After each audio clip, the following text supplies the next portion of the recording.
میرے محترم بزرگوں اور دوستوں، حضرت امام حسین رضی اللہ عنہ اور ان کے ساتھیوں کا پانی بند کر دیا جاتا ہے۔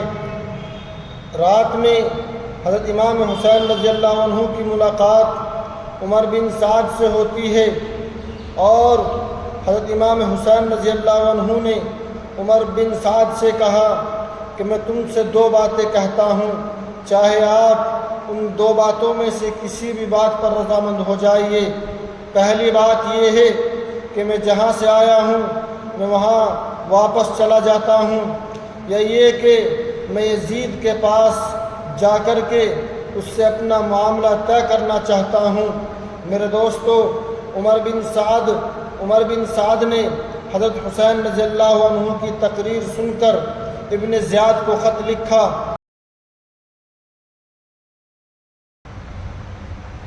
جس میں حضرت امام حسین رضی اللہ عنہ کی دونوں باتوں کا ذکر کیا۔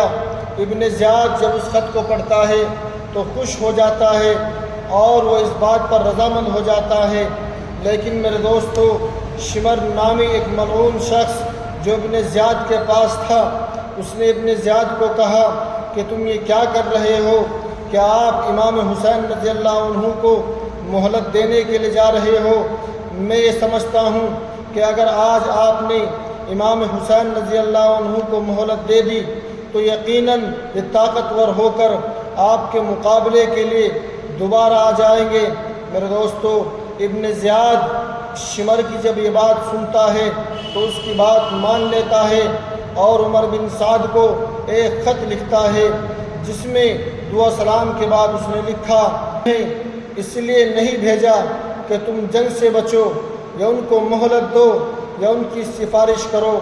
اگر حسین اور ان کے ساتھی میرے حکم پر صلح کرنا اور میرے پاس آنا چاہتے ہیں تو ان کو صحیح سالم پہنچا دو، ورنہ ان سے جنگ کرو یہاں تک کہ ان کو قتل کر دو۔ شخص اس پیغام کو لے کر 9 محرم کی تاریخ کو پہنچتا ہے۔ حضرت امام حسین رضی اللہ عنہ اس وقت اپنے خیمے کے سامنے بیٹھے ہوئے تھے۔ اس حالت میں کچھ اونگ آ کر آنکھ بند ہو گئی اور پھر ایک آواز کے ساتھ بیدار ہو گئے۔ آپ کی ہمشیرہ زینب رضی اللہ عنہا نے یہ آواز سنی تو دوڑی ہوئی آئی اور وجہ پوچھی۔ فرمایا کہ میں نے رسول اللہ صلی اللہ علیہ وسلم کو خواب میں دیکھا ہے۔ فرمایا کہ تم اب ہمارے پاس آنے والے ہو۔ ہمشیرہ یہ سن کر رو پڑتی ہے۔ حضرت حسین رضی اللہ عنہ ان کو تسلی دیتے ہیں۔ اسی دوران دشمن کا ایک لشکر قتال کے لیے آگے بڑھتا ہے۔ حضرت حسین رضی اللہ عنہ نے فرمایا کہ ان سے کہو کہ آج کی رات قتال ملتوی کر دو تاکہ میں آج کی رات میں وصیت اور نماز، دعا اور استغفار کر سکوں۔ شمر اور عمر بن سعد نے اور لوگوں سے مشورہ کرنے کے بعد مہلت دے دی اور واپس ہو گئے۔ حضرت حسین رضی اللہ عنہ نے اپنے گھر والوں کو اور تمام لوگوں کو جمع کیا اور ان سے بات چیت کی۔ میرے دوستو، 10 محرم کا دن آ جاتا ہے۔ دشمن کی فوج سامنے مقابلے کے لیے تیار ہے۔ حضرت حسین رضی اللہ عنہ نے دشمن کی فوج کو مخاطب کرتے ہوئے آخری خطبہ دیا، جس میں حضرت امام حسین رضی اللہ عنہ نے فرمایا، اے لوگو، تم میرا نسب دیکھو، میں کون ہوں، پھر اپنے دلوں میں غور کرو، کیا تمہارے لیے جائز ہے کہ تم مجھے قتل کرو اور میری عزت پر ہاتھ ڈالو؟ کیا میں تمہارے نبی کی صاحبزادی کا بیٹا نہیں ہوں؟ کیا میں اس باپ رضی اللہ عنہ کا بیٹا نہیں ہوں جو رسول اللہ صلی اللہ علیہ وسلم کا چچا زاد بھائی ہے؟ کیا سید الشہداء حمزہ میرے باپ کے چچا نہیں تھے؟ کیا جعفر طیار میرے چچا نہیں تھے؟ کیا تمہیں یہ حدیث مشہور نہیں پہنچی کہ رسول اللہ صلی اللہ علیہ وسلم نے مجھے اور میرے بھائی حسن رضی اللہ عنہ کو سیدہ شباب اہل الجنہ قرار دیا ہے۔ اگر تم میری بات کی تصدیق کرتے ہو، اور واللہ میری بات بالکل حق ہے، میں نے عمر بھر کبھی جھوٹ نہیں بولا ہے، اور اگر تمہیں میری بات کا یقین نہیں تو تمہارے اندر ایسے لوگ موجود ہیں جن سے اس کی تصدیق ہو سکتی ہے۔ پوچھو جابر بن عبداللہ سے، دریافت کرو ابو سعید یا سہل بن سعد سے، معلوم کرو زید بن ارقم سے یا انس سے، وہ تمہیں بتلائیں گے کہ بے شک یہ بات انہوں نے رسول اللہ صلی اللہ علیہ وسلم سے سنی ہے۔ کیا یہ چیزیں تمہارے لیے میرا خون بہانے سے روکنے کے لیے کافی نہیں ہیں؟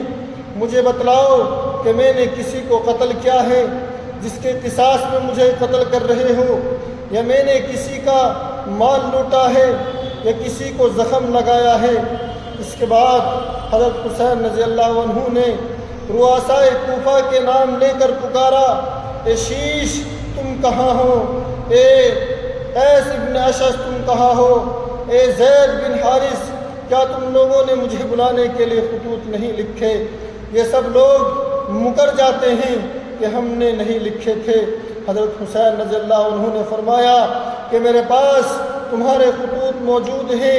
اس کے بعد فرمایا، اے لوگو، اگر تم میرا آنا پسند نہیں کرتے تو مجھے چھوڑ دو، میں کسی ایسی زمین میں چلا جاؤں جہاں مجھے امن ملے۔ قیس بن اشعث نے کہا کہ آپ اپنے چچا زاد بھائی ابن زیاد کے حکم پر کیوں نہیں اتر آتے؟ وہ پھر آپ کے بھائی ہیں، آپ کے ساتھ برا سلوک نہیں کر سکتے۔ حضرت حسین رضی اللہ عنہ نے فرمایا کہ مسلم بن عقیل کے قتل کے بعد تمہاری یہی رائے ہے، واللہ میں کبھی اس کو قبول نہ کروں گا۔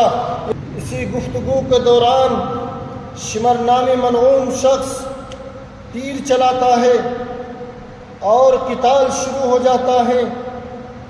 میرے محترم بزرگوں اور دوستو، حضرت امام حسین رضی اللہ عنہ اور ان کے ساتھیوں نے دشمن کی فوج سے ڈٹ کر مقابلہ کیا، لیکن حضرت امام حسین رضی اللہ عنہ کے اکثر ساتھی شہید ہو جاتے ہیں۔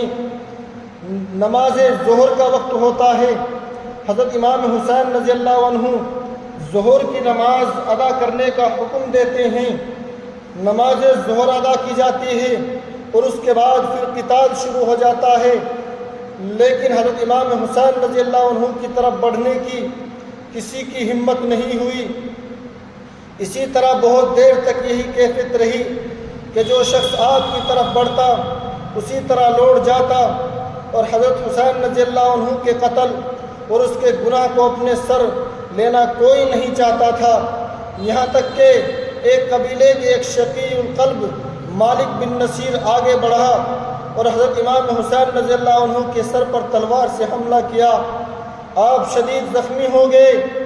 آپ نے چھوٹے صاحبزادے عبداللہ رضی اللہ عنہ کو بلایا اور گود میں بٹھا لیا۔ بنو اسد کے ایک بد نصیب نے ان کو بھی تیر مار کر ہلاک کر دیا۔ حضرت حسین رضی اللہ عنہ نے اس معصوم بچے کا خون لے کر زمین پر بکھیر دیا اور دعا کی، اللہ تو ہی ان ظالموں سے ہمارا انتقام لے۔ اس وقت حضرت حسین رضی اللہ عنہ کی پیاس حد تک پہنچ چکی تھی۔ آپ پانی پینے کے لیے دریائے فرات کے قریب پہنچتے ہیں۔ ظالم حسین بن نمیر نے آپ کے منہ پر نشانہ تاکا اور تیر پھینکا جو آپ کو لگا اور آپ کے منہ سے خون جاری ہو گیا۔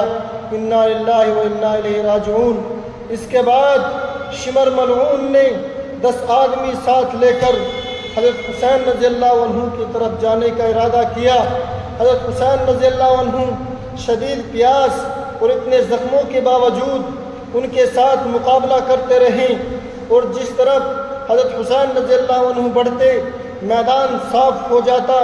تاریخ نے لکھا ہے کہ تاریخ کا ایک بے نظیر واقعہ ہے کہ جس کی اولاد اور اس کے گھر والے شہید ہو گئے ہوں اور وہ خود شدید زخمی ہو، اور وہ جدھر بھی جاتا ہے میدان صاف کر دیتا ہے۔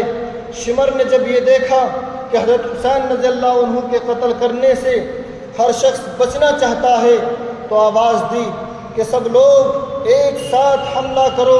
اس پر بہت سے بد نصیب آگے بڑھے، نیزوں اور تلواروں سے حملہ کیا گیا اور امام حسین رضی اللہ عنہ دشمنوں سے مقابلہ کرتے ہوئے شہید ہو جاتے ہیں۔ انا للہ و انا الیہ راجعون۔ شمر نے ایک شخص کو کہا کہ ان کا سر کاٹ لاؤ۔ وہ آگے بڑھتا ہے مگر ہاتھ کانپ جاتے ہیں۔ پھر ایک شخص کمبخت نے اس کام کو انجام دیا۔ آپ کی لاش کو دیکھا گیا تو 33 زخم نیزوں کے اور 34 زخم تلواروں کے آپ کے بدن پر تھے اور تیروں کے زخم ان کے علاوہ تھے۔ ابن زیاد کمبخت کا یہ حکم تھا کہ قتل کے بعد لاشوں کو گھوڑوں کی ٹاپوں میں روندا جائے۔ عمر بن سعد نے چند سواروں کو حکم دیا، انہوں نے یہ بھی کر ڈالا۔ جنگ کے خاتمے پر مقتولین کی گنتی ہوتی ہے تو حضرت حسین رضی اللہ عنہ کے ساتھی 72 تھے جو شہید ہوئے اور عمر بن سعد کے لشکر کے 88 لوگ مارے گئے۔ محترم بزرگوں اور دوستو، اس کے بعد چند لوگ امام حسین رضی اللہ عنہ کے سر کو لے کر کوفہ روانہ ہو جاتے ہیں اور ابن زیاد کے سامنے امام حسین رضی اللہ عنہ کے سر کو پیش کرتے ہیں۔ ابن زیاد لوگوں کو جمع کرتا ہے اور سر کو سامنے رکھتا ہے اور ایک چھڑی سے حضرت حسین رضی اللہ عنہ کے سر کو چھونے لگتا ہے۔ زید بن ارقم رضی اللہ عنہ سے نہ رہا گیا اور بول اٹھے کہ چھڑی ان متبرک ہونٹوں کے اوپر سے ہٹا لے۔ قسم اس ذات کی جس کے سوا کوئی معبود نہیں ہے کہ میں نے رسول اللہ صلی اللہ علیہ وسلم کو دیکھا ہے کہ ان ہونٹوں کو بوسہ دیتے تھے۔ یہ کہہ کر رو پڑے۔ ابن زیاد نے کہا کہ اگر تم عمر رسیدہ نہ ہوتے تو میں تمہیں قتل کر دیتا۔ زید بن ارقم یہ کہتے ہوئے باہر آ گئے کہ قوم عرب، تم نے سیدۃ النساء فاطمہ کے بیٹے کو قتل کر دیا۔ اس کے بعد ان کے سروں کو یزید کے پاس ملک شام بھیج دیا جاتا ہے اور اسی کے ساتھ عورتوں بچوں کو بھی روانہ کیا گیا۔ یہ لوگ شام پہنچے۔ یزید نے کہا کیا خبر ہے؟ اس نے میدان کربلا کے معرکے کی تفصیل بتلا کر کہا کہ امیر المومنین کو بشارت ہو، مکمل فتح حاصل ہوئی ہے اور یہ سب مارے گئے ہیں اور ان کے سر عورتیں اور بچے حاضر ہیں۔ یہ حال سن کر یزید کی آنکھوں سے آنسو بہنے لگے اور کہا کہ میں تم سے اتنی ہی اطاعت چاہتا تھا کہ بغیر قتل کے گرفتار کر کے آ جاؤ۔ خدا کی قسم